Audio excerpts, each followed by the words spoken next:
Fa le miaravantsika mpanaraka n'ity serasera telo amin'ny ity indray amin'izao arivarivo izao. Zavatra vitsivitsy no zaraiko amintsika efa noteneniko moa hoe ity vlog ity dia zavatra mikasika ny fiainako ihany koa.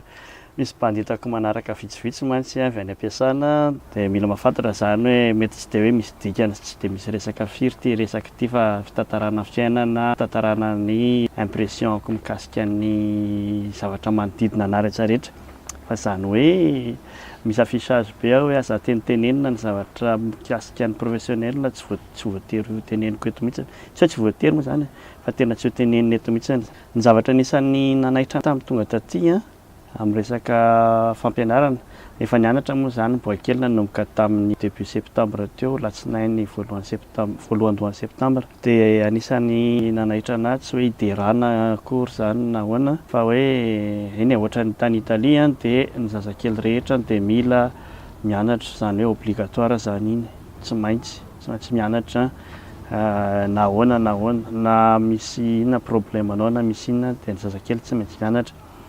Fa ny zavatra anisan'ny nanaitra anahy koa zany dia ilay activité izay atao am-pianarana. Io aran'ny aty Frantsa ny any Italia io zavatra anankiray io satria ny an-jareo zany ohatran'ny hoe vitsivitsy koa ny resaka fianarana mijery ny cahier aina ako dia ny hitako hoe bangabanga be zany ny resaka fianarana fa hoe ny activité ny be dia be na ny resaka devoir ary zany devoir na enti-mody dia tsy dia misy atao mihitsy zany hoe tsy dia misy devoir ary tenenin'ny mpampianatra moa zany hoe raha ohatra hoe izy nareo ka hanao zavatra ho an'ny zanakareo rehefa any an-trano dia ataovy rahabe indrindra dia 20 minitra. Tany Italia mantsy tena tototra devoir rehefa mody, rehefa iaina moa zany tsy nianatra hariva tany afa-tsy 2 fois par semaine dia nanjary lasa tototra devoir ary indraindray na izy raha tena kivy mihitsy.